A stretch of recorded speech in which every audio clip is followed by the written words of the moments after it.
صبحتون بخیر و پرفیض باشد کاربران گرامی آزادی وید. امیدواریم در هر کجایی که هستید خوب و سلامتید و البته همراه با رادیو آزادی که پیوسته تلاش میکند شما را در جریان خبرهای تازه بگذارد. امروز 10 مارد و ساعت به وقت پراگ هفت است. من شاله گلخوجا آماده هستم که نوگانی ها را برای شما عزیزان بگویم. افتتاح مسجد نو در شهر دوشنبه به تأخیر افتاده است. سلیمان دولتزاده رئیس کمیته دین و تنظیم رسم و آیین‌های تاجیکستان 10 مارد در صحبت با رادیو آزادی گفت که به دلیل پنجشنبه بیماری کرونا ویروس سفر امیر قطر به تاجیکستان به تأخیر افتاد. از این خاطر مراسم افتتاح مسجد نو نیز به تأخیر گذاشته شده است.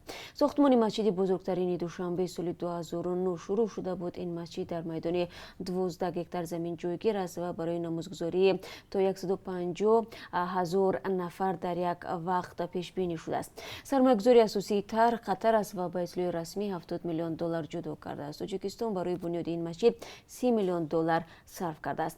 ضمن هفته گذشته در تاجیکستان به نمازگزاران اعلان کردند که موقتا از نماز جماعت در مسجد خودداری کنند. چنین مشورت نیز به خاطر جلوگیری از احتمال پنهان شدن کرونا ویروس گرفته شد.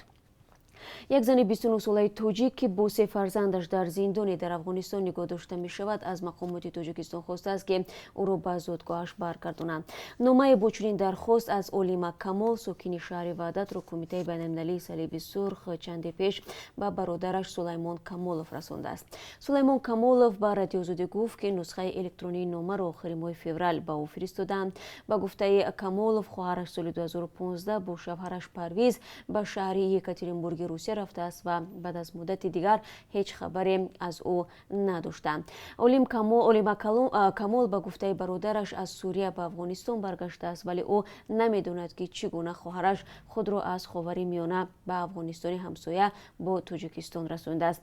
اولیما کمال در نامه‌اش گفته است که احوال او و کودکانش خوب است و می‌خواهد هر کسی از اهل خانواده پدر یا برادرش نامه را بگیرد و او جواب گرداند. در معلوماتنامه‌ای که اولیما کمال برای صلیب سرخ پر کرده است آمده است که او ساکن کوچه خراسان شهر وحدت است و در زندان پل چرخی در کابل نگاه داشته می شود.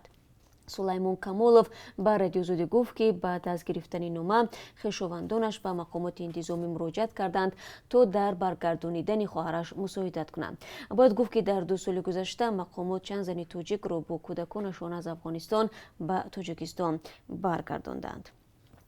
در پی ناکام شدن مذاکره‌های میان رهبری اوپک، عربستان سعودی و روسیه قرب روبل روسی به شدت پایین آمد. کاهش 7% قرب روبل روز 9 مارد و تا به 74 روبل رسیدن قیمت $1 را اقتصادشناسان بدترین نشان داد بعد از سال 2016 معنی داد می‌کنند. با نظر داشت پیش بینی ها از خطر سرایت ویروس نو و کاهش احتیاج به نفت، اوپک مجبور شد به کاهش استحصال نفت پایفشاری کند. ولی روسیه با تقاضای اوپک برای کاهش دادن واردات نفت به بازار جهانی مخالفت نمود.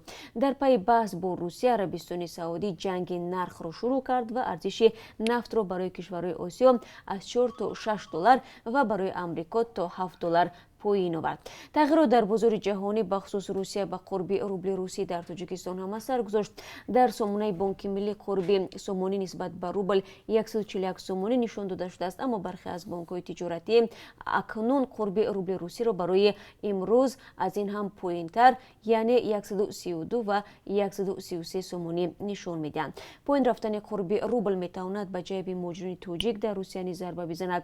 صدها هزار شهروندان تاجیکستان در روسیه به سر میبرند و با قرب ملی آن کشور معاش دریافت میکنند. و بینندگان عزیز به توجه شما میرسونیم که ما به این موضوع حتما در دوام روز باز برمیگردیم. از این خاطر برنامه خبری ما رو تماشا کنید تا معلومات مفصل را بشنوید.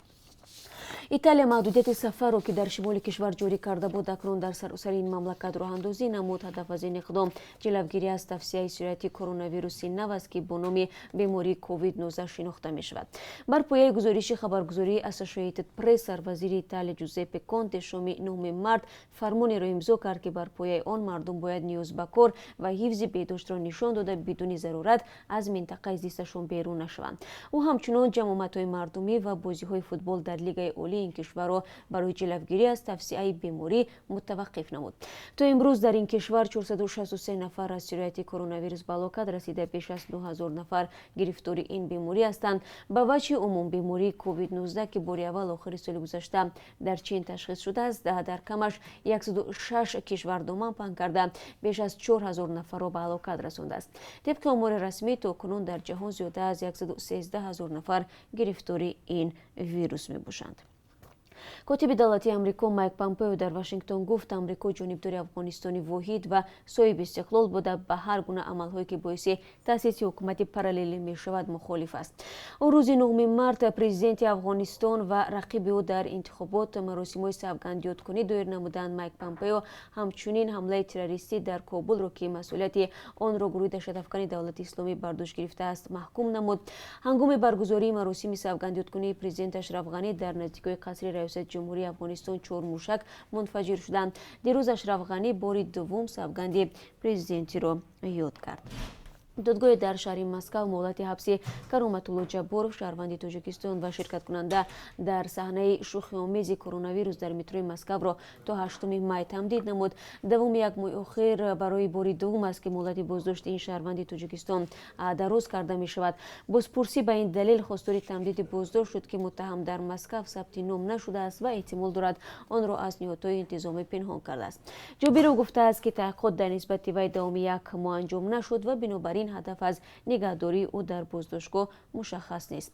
قبلا دادگاه نویای چیریو مشکین بلوگر تاجیک را برای ثبت پرنگ و صحنه شوخی آمیز کرونا ویروس در متروی مسکو حبس کرد.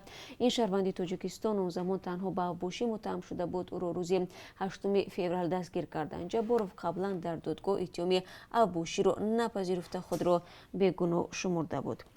یک خبری ورزشی هم داریم.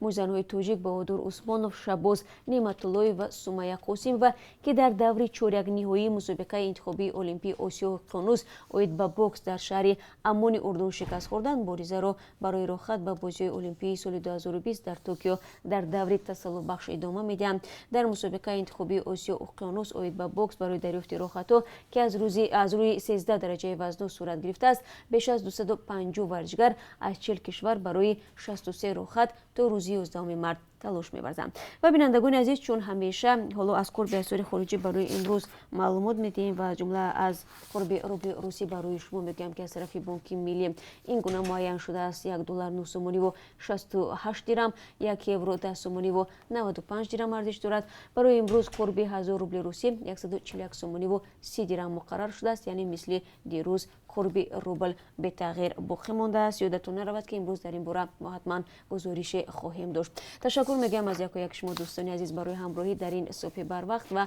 برای شما برای کار میخواهیم و همه شما را در ادامه روز در خبرهای بیشتری رادیو آزادی منتظر خواهیم بود.